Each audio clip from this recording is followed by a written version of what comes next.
I know you all have heard of a TED Talk. I bet you've watched a few TED Talks. Well, the head of the organization behind TED Talks is Chris Anderson. He thinks a little generosity can change the world. And if you're a little skeptical, I see you out there, of this very big claim. Here's what Chris has to say about that. Generosity, come on. I mean, surely that's way too tiny a force to pit against the ugly world we're facing. Not necessarily. Remember this guy? This is so small, it's invisible, but somehow it still found a way to shut down the world economy. Here's the thing, you don't need to be big to be powerful. You just need to be infectious. I love that. So how do we do that? Anderson's new book is called Infectious Generosity, The Ultimate Idea Worth Spreading, explores that very question. And we're very proud to tell you that he joins us first on CBS Mornings. I love Chris because that is how you start the book, and I hadn't thought of it that way. And it made me think about things that we're all doing in our lives. But you said we can all ask this, the most powerful moral question is this: am I a net giver or a net taker? When I take stock of my life, do I think about the people I've hurt versus the people I have helped? Two very important questions that we can all do and all ask ourselves. And you're hoping we'll get what from asking ourselves that? Well, everyone can answer that question in a different Yes. way. There's so many ways to be kind. It's certainly not just about giving money.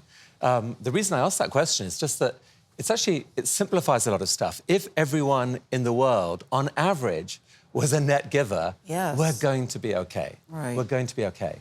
And the question is, how do we do that? The world is so mean right now, Gayle. It's really a mean place. We're kind of talking ourselves down, I think. We're thinking the worst of each other.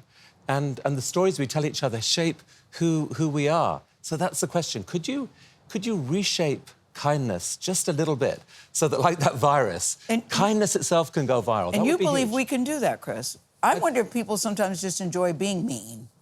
Well, I think they might enjoy it in the moment, but one of the beautiful discoveries of psychology and science, and it's emphasized again and again, is that if you can find that way to be your generous self, something amazing happens. You end up with this whisper that says, wow, this feels good. Yes. It actually makes you happy. It can give you meaning. And I wish that was more broadly known. I do Speaking too. of beautiful discoveries, one of the great things about social media is viral videos.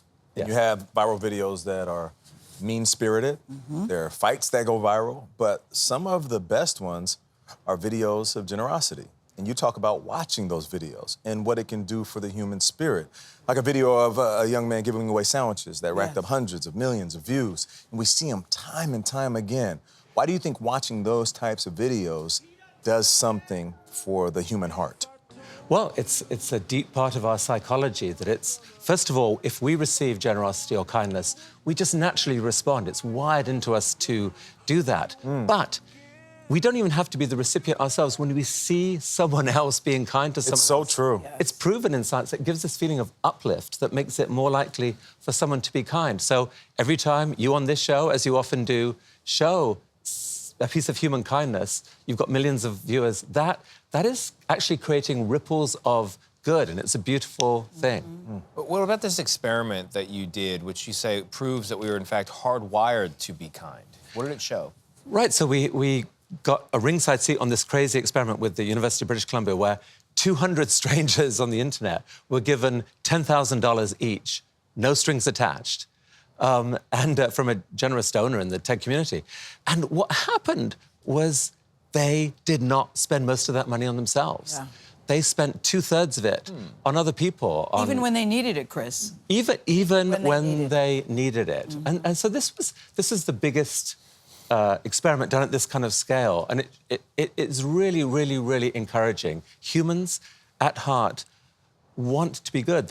And we respond to each other. If we can get these chains of generosity going, they will spread. You know, I really do believe this. I'm not just blowing smoke up you, but I do think that if everybody read this book, it would be a different world and it would make us think differently. So I thank you for that. You say, question we could ask ourselves, what is the most generous version of everything I do?